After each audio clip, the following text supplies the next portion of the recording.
guys, welcome to Love at Your Table. My name is Mark, And I'm Princess. and we're so glad to have you here with us. And I'm so excited, honey. You look wonderful. Oh, thank you, honey. Yeah. So I know that this is our pilot episode, Mm-hmm. and I'm pretty sure that you know what when people saw that we embarked on this, and a lot of questions. I'm pretty sure we're gonna get a lot of questions, but I think between the both of us, we gotta address the elephant in the room. Yeah. Why love at your table, Exactly. You love? know, it's something that's when people like first saw it's like, what is love at your table? And well, since it's our pilot episode, we'd like to really just walk alongside and really share what this vision means for the both of us and our walk with the Lord.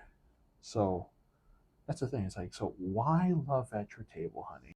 First, we wanna explain why love, Mm-hmm. right? Because love, we truly believe that God gave us this ministry, Mm-hmm. the ministry of marriage, Yes. and we just wanna create this space for everyone, Yeah. especially the young couples, even the our the Empty nesters. empty nesters or the singles, Yeah. the engaged, Dating, dating. anything in between, Yeah. because I mean, yeah, um, I think we are just so blessed, love, that God gave us a lot of, aunties and kuyas, aunties and uncle who've been there for us since day one. yeah. And we just want to share this space Mhm. and, you know, as we learn from them, we just want to share that learnings, that the love that they have for us, Yeah, to everyone.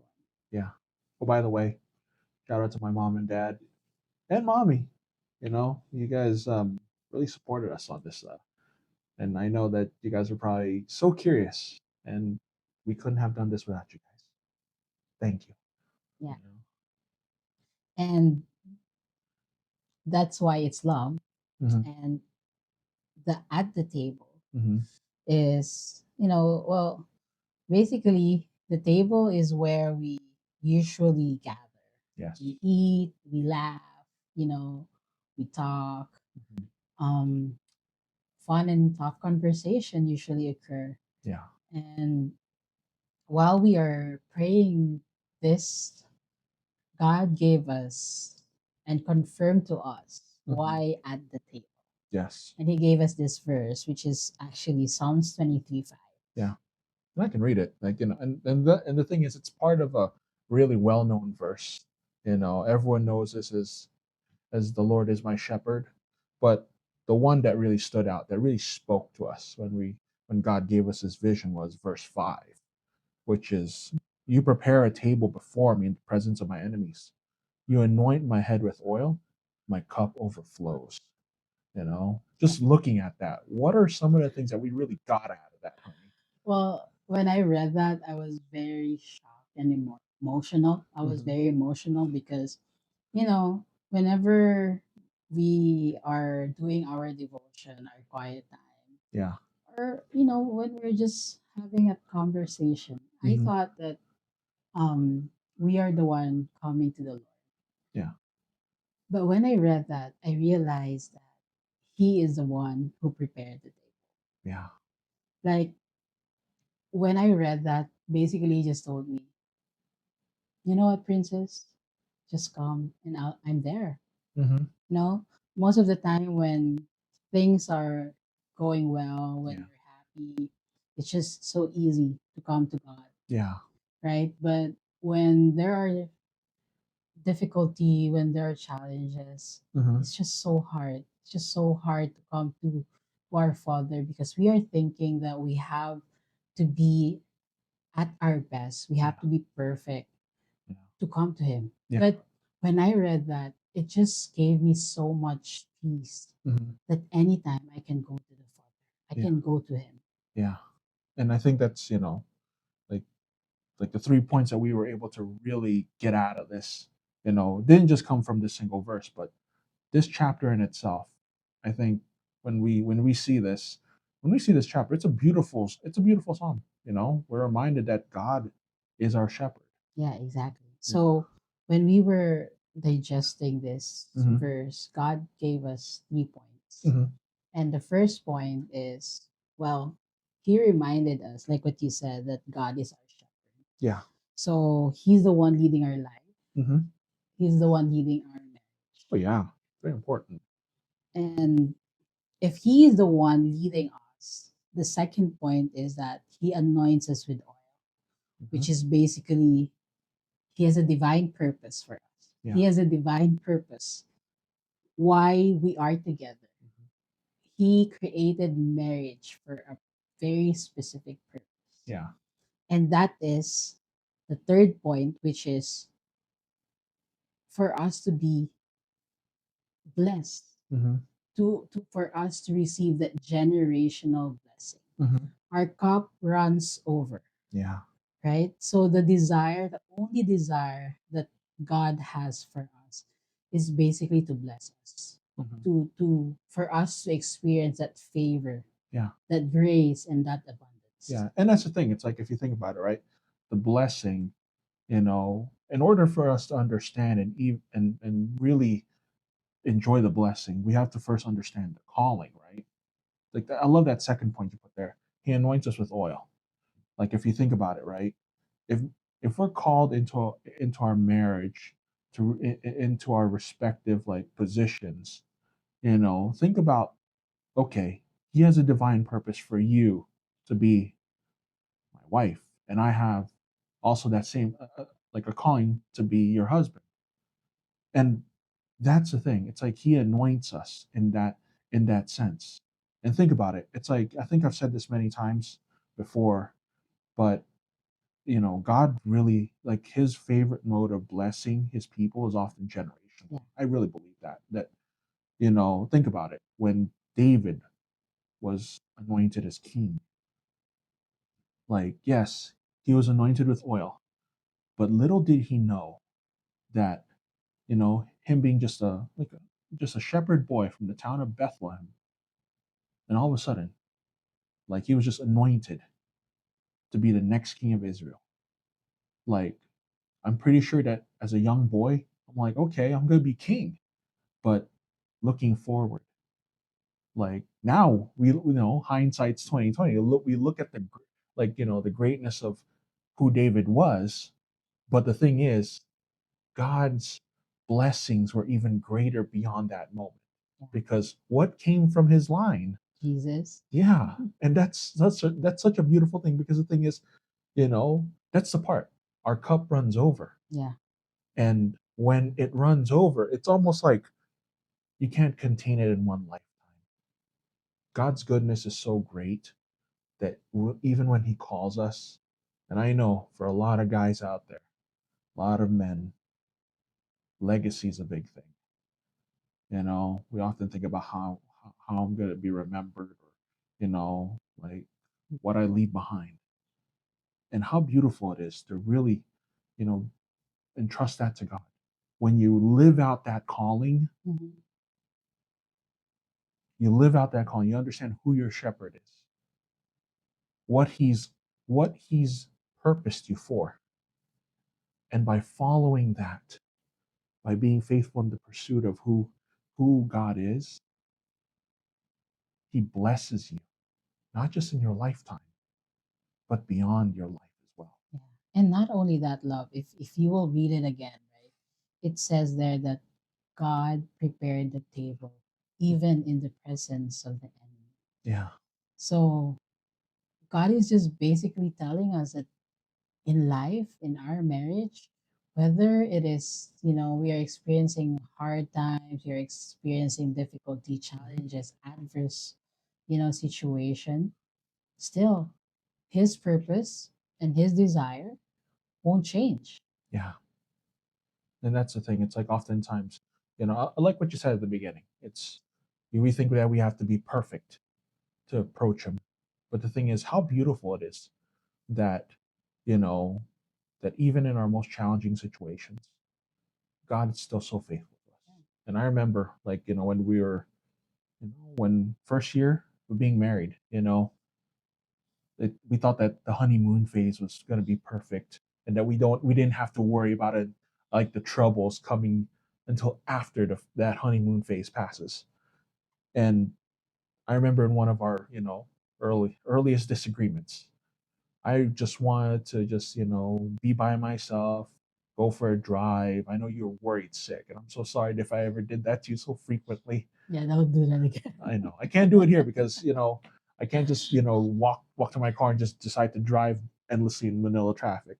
But I remember when we were arguing, and then I just decided to just drive. You know, Hawaii's not a big, like, at the time we are living in Hawaii. We lived in Kapolei, Hmm. not a big place to there's no traffic there, but I just wanted to like just be by myself in my own space.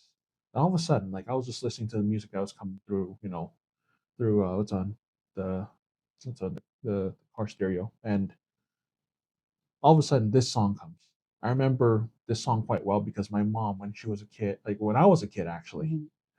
um, she would play this CD. It's John Chisholm's Firm Foundation. And one of the songs there, it didn't really resonate with me until like I was like, not like married. And I think that I just felt the mercy of who God is. And the beginning line goes like this. It goes, as we dive and wonder in the mystery of who God is, it's as if He's prepared a table for us. And from there we find, the bread of life, and flowing there the healing wine. I encourage you guys to also look at it's just the lyrics of that song. It's so beautiful. And I was just moved to tears because the thing is, it's you know, the song goes, it's, we will meet you there and we'll find grace and help in time of need. And it just brought me back from my frustration. And I realized that I'm not perfect at all. Like I'm not gonna, yes, there may be times that I might be like, Mr. Right for you. Sometimes I might be Mr. Wrong, but I'm just so blessed to know that God will always meet me where I'm at. Yeah, but that's the You know, beauty of marriage, love. That's the beauty of how God created marriage. yeah, It's not just about love. It's not just about the happy times, right? yeah, It's being happy and being fulfilled in the marriage. It's just a benefit hmm, of being married, being in that covenant. But the real purpose is for us to grow, for us to experience God, yeah, for us to experience His love, hmm, His grace, and healing. yeah. And I think that's, like the marriage is not an easy like walk. It's not a walk in the park. Between the both of us and what we've experienced. It's more of like probably hiking in a very Yeah, I think you've gone hiking with me. dangerous Yeah, it's like trail. you get the like you get like at first it starts like this, and then all of a sudden it gets like boom, like it gets so hard. And I think that, what, I'm just gonna say, if you guys are like, whether you're dating or married, go on a hike together, see how the pace changes, and see how you guys' attitudes, like, because at first you feel like you have to be formal or you have to just do it right, especially if you're dating. Mhm. You have the sense that you want to show off, or you just want to feel like you're in control, and all of a sudden altitude change, or the you're going up, and all of a sudden you're get tired, and maybe you get a little bit frustrated. Yeah. You're like, I just want to get to the end of this trail. Mhm. But the promise is there. Yeah, and that's the thing. It's like marriage is, you know, it's not perfect, and I think that it's not meant to be the, okay, we've made it. Let's let's just go on cruise control. You know, I think, and I think for the both of us, when we got married, especially like when we realized, like what marriage does to us. I think both of us came up with very wildly different words, but I think that they're both in the same line of like what it means to be transformed. Yeah. And I know for me it's refined, and for you it's, Redefined. yeah. So let's have a look at what those, like, like refine and redefine, like between the both of us. Yeah, I think we Yeah. are in that season Mhm. where, for me Mhm. personally, Yeah. God is really redefining, not only my perspective, Yeah. but how I live my life. Mhm. So, as you know, honey, growing up, Yeah. I'm I am raised by my mom, a Mhm. very strong, independent woman. Yeah. I mean, nothing wrong about being strong Yeah. and being independent, right? Mhm. And I'm very proud to say that I'm still very strong and still very independent. Yeah. Oh, by the way, mommy, you raised a good daughter that became a beautiful wife. Wow. Regardless of, and that's the thing, you raised her right, even in the challenges that you went through. And I think that speaks, volumes. Nothing wrong with being a strong, independent woman, because your mom, for me personally, she's also an inspiration as to what it means to stand up in adverse conditions. You know, she's also had her fair share of challenges. Yeah. And the thing is, that legacy, also lives on in you. Yeah. But I think what went wrong for me personally is Mm-hmm. that being self sufficient, Mm-hmm. it became my identity. Mm. So, like, I thought that strength is my identity. I thought that I always have to be strong. Mm-hmm. And I would remember, my brother and I would say, "Oh, in this family, failure is not an option." So, control Yeah. becomes my identity, Mm-hmm. and I'm not saying that I perfected that, but Yeah. I am still in the process. That's why I think God is really redefining me in a Mm-hmm. way that He is showing me that that Yeah. is not the kind of life He created me Yeah. to be. That's Mm-hmm. not the kind of person He created me to be. Mm-hmm. So, growing up, I became a go-getter, and you know, I always believe that I have to work hard Yeah. to the point that I got very sick. Mm. So, and during that time, I was actually crying and praying to God that, okay, Lord, so all my life, I think I didn't, well, I'm not perfect, but, I believe that I chose the right Yeah. things. And when I got sick, Mm-hmm. that's when I was really crying and was very, I think, very mad. And you said you were like, when you got sick, this was just like you're at the takeoff of your career Yeah, as a I mean, teacher. I just started teaching. I really felt that there were a lot of people who are expecting a lot. Mm-hmm. Not only the expectation from people, but the expectation that I actually put it to Like, myself. yeah. So it was very hard when God removed everything from me. Mm-hmm. When I got sick, I felt that I was isolated. I Mm-hmm. felt that I cannot do anything. Yeah.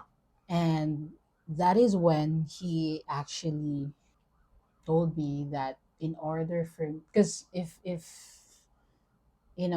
remember, love, I would always tell you that during the time my prayer was, Lord, just use me. Mm. I want to serve you.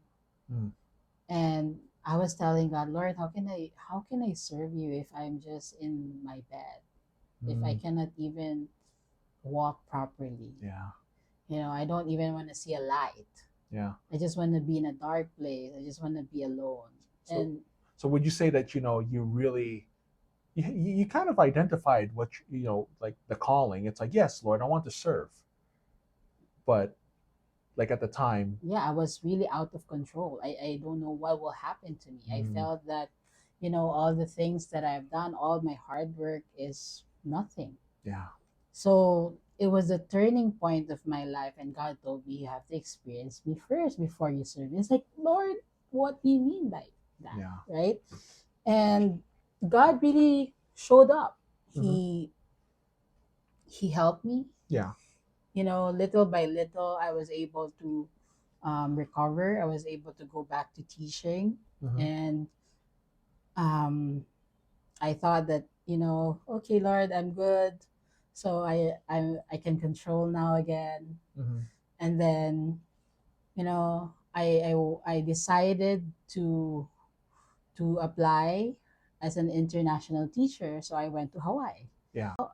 I mean, I thought that I already know God, Yeah. and I thought that I have figured what it means to walk with Him, Yeah. but I didn't realize that, when He brought me to Hawaii, it was like a full circle. It was just, basically you came there for one thing, Yeah, I for mean, development and to improve yourself professionally. mm-hmm. But you didn't realize that you're being anointed for something way different. Yeah. I mean, that is where and when I've learned that my identity is not control. Mm-hmm. My identity is not the success that I will gain here on earth, Yeah. not the praises Uh-huh. that I will have, or not even the fulfillment that I will feel. Yeah. But my identity is in Christ. Mm. So that is when I realized that yes, all these things are okay to Mm-hmm. achieve. Yeah. Even up to now, I still have the desire. I still have the desire to achieve the things that I want. Uh-huh. But the difference now is that I am not the one controlling, Mm. but I am allowing Him to lead me. Wow. And honestly, that changed my whole life.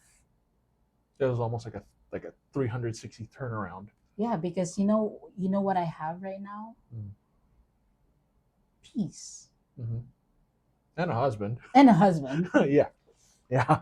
I And speaking of, being married and having a husband, well, just to share also, right? Since we're Yeah. talking about love and marriage here, the first year of our marriage, it was not very easy Yeah. because, like what I said, I'm very independent. Yeah. I think I know what I want. Mm-hmm. My brother would always say, Cariel, princess knows what she wants. Oh yeah. So being married to you, it was very hard to kind of like navigate how two different people intertwine being one, Yeah. you know so honestly, being married and being told that I have to submit to you as a wife, Yeah. it was very hard. Yeah. But honestly, love, God redefined that also. Mm. And now I'm learning that it's actually easy to submit to you Mm-hmm. if I am submitted to Him. Mm. And I think that in itself is important because, it's, if you think about it, right? Like a lot of, women, especially like in today's society, there's a sense of wanting to take control. And there's nothing wrong with that because the thing is, to take charge, you know, means you know what you want, and that's perfectly fine. I mean, we all want to be able to, like, basically be in control. Yeah. But I think for you, you realize that, what does that mean, right? Like when you're in control, is God really like in the driver's seat, or No.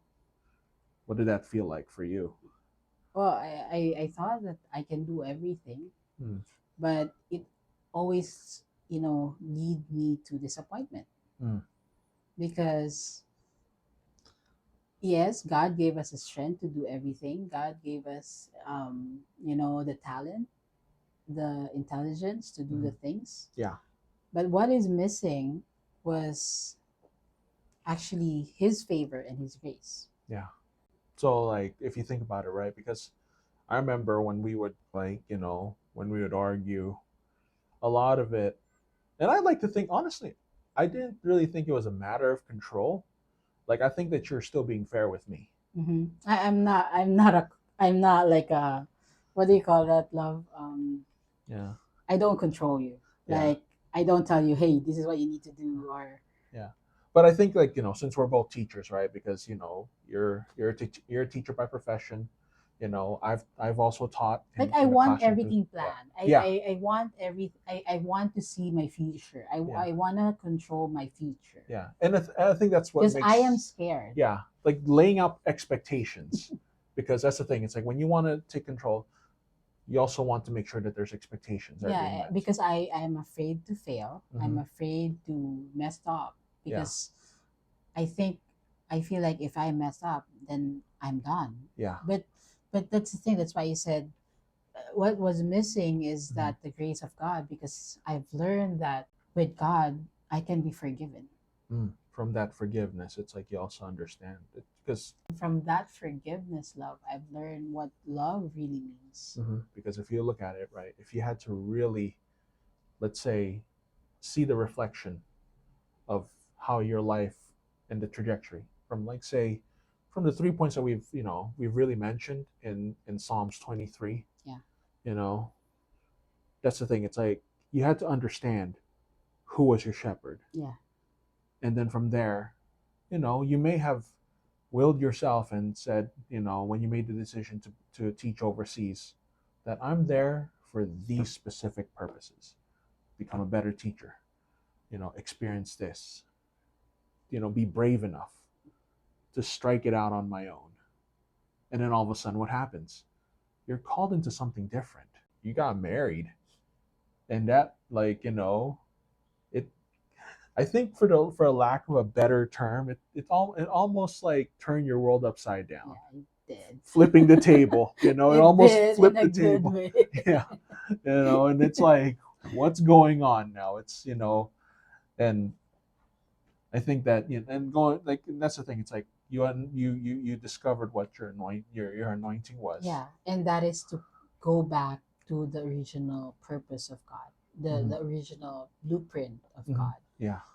And just to share, marriage nowadays is actually under attack. Yeah. And it's, I think, because we define marriage and love with our own definition. Hmm. And we became so disconnected Yeah. to the real purpose of God. And that is why we wanted to share our Mhm. experience, not because it's perfect, Yeah. not because it's always beautiful and happy, but because we know we are walking Hmm. and we are really walking in that purpose that God has given us. Yeah. And just to share Ephesians 2:10, right? For we are his workmanship, Mm. created in Christ Jesus for the good work which God prepared beforehand that we should walk in them. Mm. We are created to be the co-laborer of God, Yeah. to spread that love. Hmm. And even in Genesis 1:26 to 28, which is basically, if you will read or if you will listen to all marriage videos or teaching, Hmm. it is always where they point you the Yeah. definition of Hmm. marriage, right? The biblical Yeah. um, definition of marriage, which is um, God created man and woman in His image Hmm. to be fruitful, to multiply, and to reflect His likeness on earth. Mm. It's not about me, and it's not about you. Yeah. It's not about what I like and what you like. Hmm. It's about reflecting God. Yeah. It's reflecting His image. It's reflecting who He is Yeah. in our life. Not my will, not your will, but His will. Yeah. And I think that that's the thing. It's like the operative word there is His will. Mm-hmm. Words. And I think that that's, if we're really, if we know who our shepherd is, what our calling is, our anointing, like in our lives, when we're really living out that anointing and following, then our cup runs over Yeah. with the blessings. And going back to that analogy, it's like you can't contain God's blessings in one lifetime, you know. So that's that's really powerful, honey. Yeah. For us to be able to really grasp, like, Mm. because both of us are going to be speaking to marriages, like, like as one, Yeah. but even like more specific, right? For wives For or wives, for women. husbands, what is the question that we have to pose, you know? And I know for you, it's like, what does that look like? What's the, or what's the question that, when it comes to redefinition? I Yeah. think the question that I just wanna, ask right now is, are we defining ourselves and our relationship by the world's version of love and success? Mm, Or are we letting God redefine us by his original purpose? mm. That's, yeah, that in itself, it's like, I'm pretty sure you're just gonna ask every woman right there, whether you're single or even like, about to be married or are married, because I'm pretty sure you probably face those questions. And I'm still facing it Yeah. every day. Mm-hmm. I mean, it's not easy, Mm-hmm. but if, and I can say this with, you know, full confidence that if Yeah. I am letting God Mm-hmm. ref- define my marriage, my life, Yeah. yeah, it's not like easy, but it's just so, so worth it. Yeah. And I think that in itself is very important. It's like, who's at the driver's seat, because if you are, you know yeah, you can take yourself places, but it's limited. I really love that reflection of you, like, having to really understand what does it mean to be redefined. Yeah. How to redefine that love, that, not from how the world sees it. Yeah, because if you let the world define your life and your marriage And the way you see love. and the way you see love, you will never you will never experience that fulfillment that you're actually looking for, Yeah. that happiness that you are looking for. Yeah. And that in itself is very important. That really brings it back. It's like, like, you got half the equation of what it means to really walk as one. Mm-hmm. I know for me, it's, that other side, the way God spoke to me was from another word, another R word. And it, for me, was being refined. Because that's the thing. I think that, you and I have very different stories, and before, like, right now, we're living right in the middle of the Metro Manila area. Before that, we were both teachers in Hawaii. And then even before we met, I was actually living in Seattle. And yeah, like, I can go back as to, but as a man, like, walking my own path, I also had my dreams. I also had my own expectations. Like, I thought that I'd figured out my own calling. And when you're a man, it's like you're told, hey, you got to figure everything out. Yeah. Especially after you graduate college, you got to find that career, that pathway that's really going to set you on success. And I really thought that I had that figured out, but, like, honestly, my entire life, I felt like I didn't really have much control over. And that's the thing. It's like I was living with an illusion of control. Like, honestly, I really hate to say this, but when back in high school, I think that they often, like, I think they put me as most likely to live with my parents until I was 30, and I actually lived up to that expectation. So to all my high school friends, I lived that expectation. I lived with my parents until I was 30. I really finished I really finished university really slow. I was really just stuck. Even when I finished, college, I really drifted. Mm. 10 years worth of drifting. I bounced from different jobs, trying to really tell myself that I was just waiting for my moment. Like, I was really trying to make sense of what I'm doing, what I'm called to do. But in reality, I was really afraid. and I didn't really want to admit it to myself, and I just kept hiding behind the excuse of, you know what, my time will come. It's almost like fishing. You get lucky or you don't. So while that waiting, I really just had, I think the best way I can describe like my walk has always been I was masking with pride. And the thing is, for a long time, even when my parents would like really talk to me, what was my plan? I didn't want to admit that I was failing or I was struggling. So I really wore that like a mask. And I really tried to set myself as, I'm put together. I'm just waiting for my Yeah. moment. I'm okay. Yeah, I'm okay. Just trying to go through life. And that's the thing. It's like a lot of guys, it's like when they're going through life, it's like you ask them, how you doing? Just going through life. And I'm fine. yeah, I'm fine. I Like, th- I think I still do that up to this day, honey. When you ask me, it's like, how am I doing? I'm I'm fine. fine. And it, like, for me, I didn't really know who I was. Shamefully enough, I think that I didn't know who I was, when I met you. I was working a job like that. I thought it was really cool. I was working for a travel company, and I really just told myself, hey, I'm just gonna cruise this along. Maybe I'll climb, get a better position, and then I'll be good. And then all of a sudden, pandemic hit. I lost my job because when no one's traveling because you're afraid of getting sick. Hmm.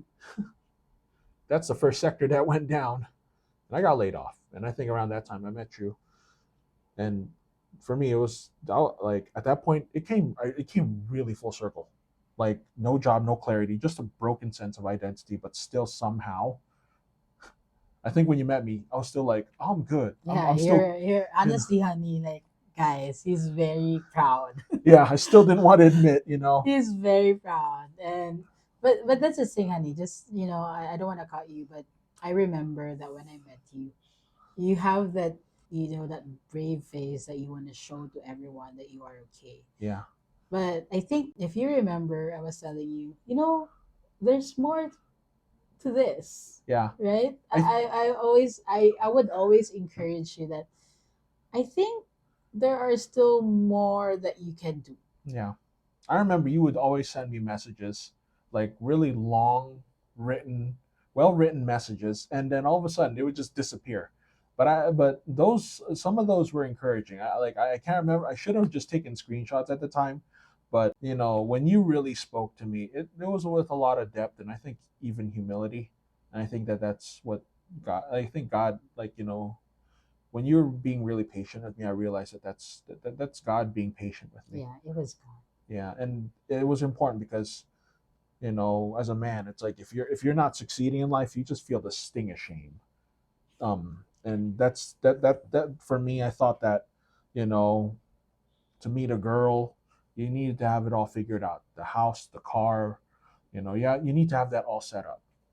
And but when I really met you, you really inspired me into wanting to do something different. you know, After I got laid off, I just went back into like, oh, I'm just gonna float around, see what I can find. But you moved to Hawaii to teach, and I was like, you know what? Why don't I become a teacher? Yeah, and you're good at it. Yeah, I really like honestly when you really pushed me into that. My first job teaching, I really found that there was I was doing something that really mattered. It's Mm. something I loved. I found that meaning, the direction, the purpose. But sometimes even for me, I tend to get ahead of myself, and I'm so glad that some like what, when I get ahead of myself, you're always there to like bring me back down to earth and be like, hold on there, cowboy. And that's the thing, it's like when I really got ahead of myself, I failed again. Like I thought that going from teacher, I was like thinking, okay, I'm ready to conquer this entire industry, I'm gonna become a school counselor. And I really signed up to like to try to go for my master's, and then all of a sudden, you know, seasons change, circumstances, all like I found myself, I didn't complete it, and I look back at that and be like, did I really waste my time? But I realized that, and this was like right after we got married, Yeah. and like a lot of people say, it's like before you get married, you got to count the cost. I remember one of the people that mentored me, especially like before we got married, told us you have to count the cost, and I never did that. But even then, I realized that when you're failing, you can still find your purpose. Because the thing is, God never gave up on me. Yeah. And even in the middle of that mess, when I was not being the man that I'm supposed to, be, especially when after we got married, I became your husband. I was really in a mess. And I think that you really like there was some areas there that you realize that, what, if I'm not leading us, you're like, I'm gonna take control, Yeah. you know, and that's probably where you saw that, what, he ain't doing anything. I gotta do something just to make sure that this ship's steadied. But even then, God was still working in me. And I realized that part of that equation was also understanding that, when you're failing, and even when I'm sitting here just like talking to you, those thoughts still creep up. I wonder if I wasted my, like parts of my life, like, when I could have been doing this, but instead I decided to do this, and it never really, like, never really blew up or never really branched out. Even then, like, when I look at you, hun, I realize that with how God has spoken to you, it's almost like God's always telling me, you're still in this story.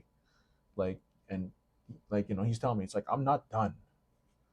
And that's the thing. It's like, I realize that when you're failing, that refinement in that's refinement in itself. It's almost like sometimes that when you're afflicted, whether it's by your choices or circumstances around you, God is still working in you. Yeah. And that's the thing. It's like, a lot of it is for men. I find it in two different camps. Either control comes naturally. You'd like to take charge. I'm on the other spectrum. Like, I've always had people really set up. Like, I'm waiting for that setup that I'll walk into it and be like, everything's good to go.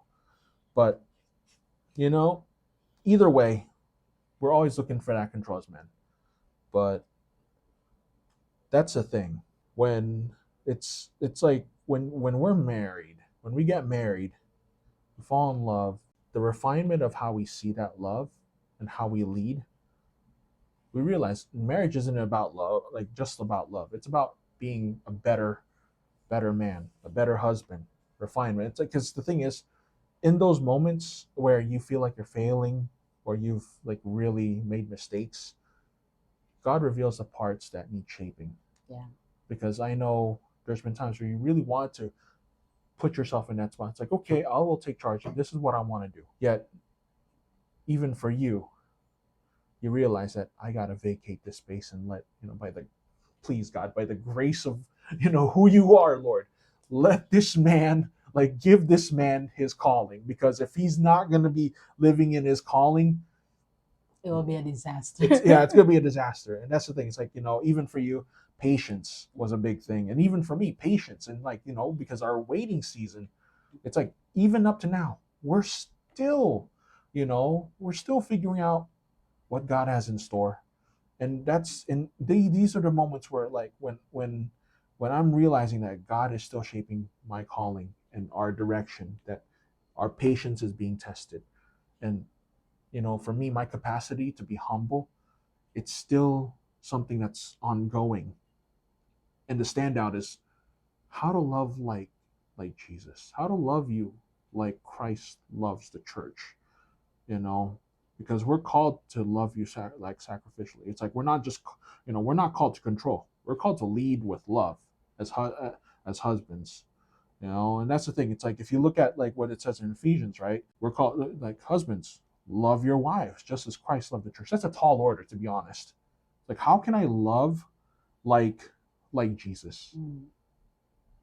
Like, it's already hard enough trying to, like, figure things out as a man, but all, like, to love like Jesus, like to the point that he, am I gonna die?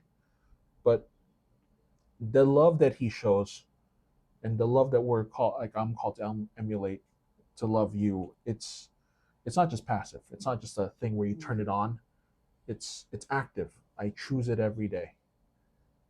because you'll make mistakes. I will make mistakes, but I still have to lead with love.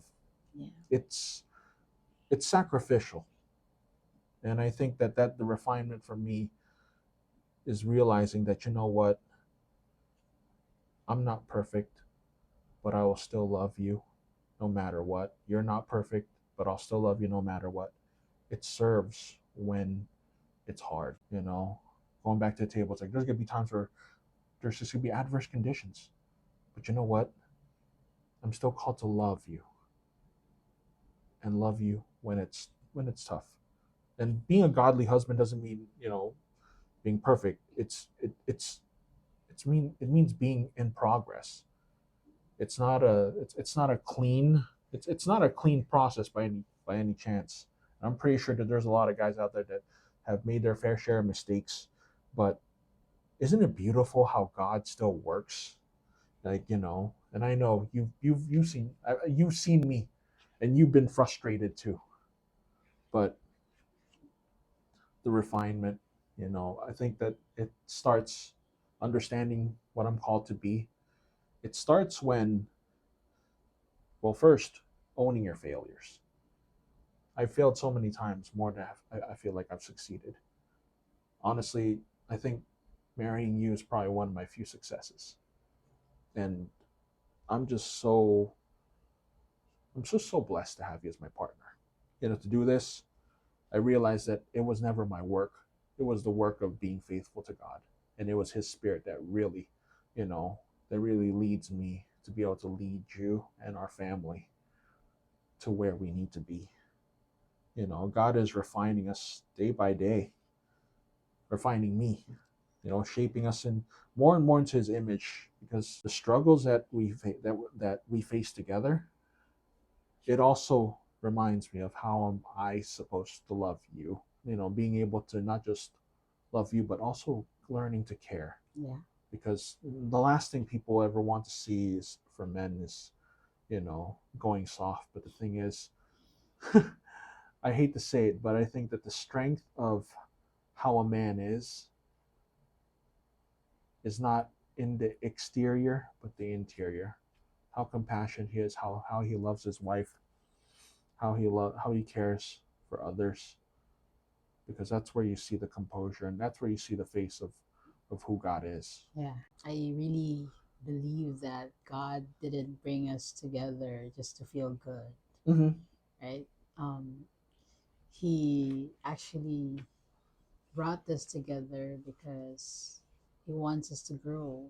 Yeah. He wants us to see what really love is, to Mm-hmm. experience his love, Yeah. and to actually forgive, Mm-hmm. have that grace. And even I remember I just remembered love when we decided to do the baptism together.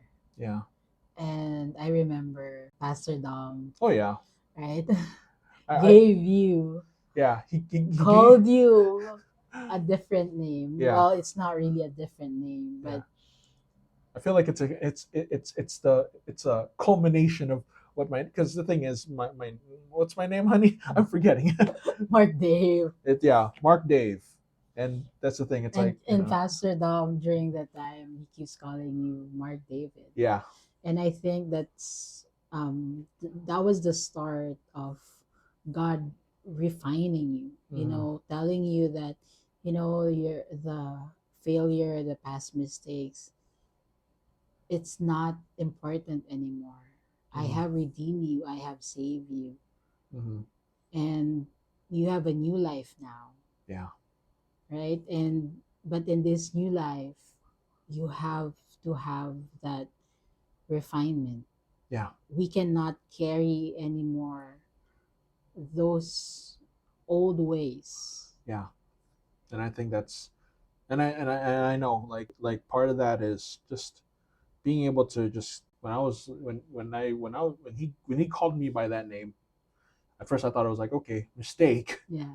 And He I keeps yeah, he he keeps still calling you. yeah, and even to the point that I think around that time, the night like a few days after, I went to pick up our tax papers. No, the next day. Oh yeah, the Oh no, next no, no, that day yeah actually. The that day same day, same yeah, day. I went to go pick up the tax papers, and like our accountant in Hawaii, like she wrote down on the 1040, my name is Mark David, you know, and I had to tell her it's like no auntie, it's not Mark David, it's Mark Dave, and I was just like I was actually reminded it's like the name that Pastor Dom called Yeah. me, it's like Mark David, it's like yeah, it's almost like a reminder in itself that what God is like, hey, I'm changing you, and even for me, even at that time, I realized that right when I married you, it's like I like for a long time I was just really riding the coattails, like just really like like I thought my parents went to church, I'm just gonna go to church, And you're okay. and I'm okay. But there was a point where I had to really make that walk my own, and that's what that in itself was really important because if I didn't make that walk my own, my personal this thing here wouldn't be important. Yeah. This is the reason why we're here is because refining God refining me from my mistakes and calling me you know by a new name, even if it's coincidental, accidental. It really shaped something inside me that says, you know what, you're more than just your failures. You're more than what you just lack. Yeah. Especially as a man, because a lot of men out there, they're living with this shadow, and it's often this shadow that is often portrayed as like, if I only got this, I would be so much better. Or they got it, but still something's missing. You may have the money, but Still feel empty. there's emptiness. So it's like, it's literally a situation where you're damned if you do or damned if you're without. So my thing for guys is that you got to keep showing up. Let them refine you, you know, because that's the thing. But part of it is also owning your mistakes. Don't get me wrong. That's important because if you're not showing up and really saying, "Hey, my bad," because I know even for us, when I make a mistake, part of really moving on from that is saying sorry. And I think that when you see me not being tough or being really hard, like meaning like like tough shelled exterior, like I'm not gonna say sorry. It's like because the thing is, my actions are also it also shapes how you're defining what that love is, and that's important because if we're really living in that anointing, the like just the pour like the overflow, it only gets better, especially for our kids someday because they'll see, and that's the legacy of faith that we want to build. So honey, this has been a very heavy Very heavy pilot episode, but yeah, I hope you learned something about us, yeah, and you know, we hope that you're also encouraged because mm-hmm, it doesn't mean that if it's heavy or it's hard, at the beginning or in the middle of the marriage, yeah, it means that you are in a wrong relationship or God made a mistake. yeah, It only means that God is actually at work. mm-hmm, He is defining and refining. yeah, He's re- he's basically transforming you. mm-hmm. And that in itself is important because the thing is, if you're understanding, especially as a husband, your mistakes or what you lack is not the end of it. Because the thing is, it's easy to see as a man to see yourself as half full, and then you feel like, oh, I'll never be able to live up to what So some guys are just looking at their legacy. It's like it's just a trail of half full or even a quarter full. But God's still at work, and this is why love at your table exists because this is where we want to share stories and and that's the thing. It's like we want to invite you guys. Not just it's not this space isn't just for us. It's for you guys to also share your stories. We want to hear from you guys. We want to hear your perspectives, your questions, because this table right here is what we said in the beginning. Tough conversations happen here, and that's the thing. This isn't just a place where we all meet. God meets us here. Yeah. No matter how broken we are, there's hope. So we're so thankful that you guys, really pulled up a chair in this, as we really like just tackle some of the big questions in our relationships, in our, in our walks, in our love lives. Everyone wants to talk about love life, But the thing is, in order to be able to be, to really find that fulfillment in your love life, I think God calls us first to love life with Him. Yeah. So yeah, So yeah. Again, guys, welcome to the table. welcome to the table, and we're so glad you're here. Bye. Hey guys, thank you for joining us on our inaugural pilot episode here at Love at Your Table. We're so excited to be with you on this journey, and we can't wait to hear all the stories and for us to also share our stories with you. So please join us at the table. Once again, welcome to the table. Mahalo.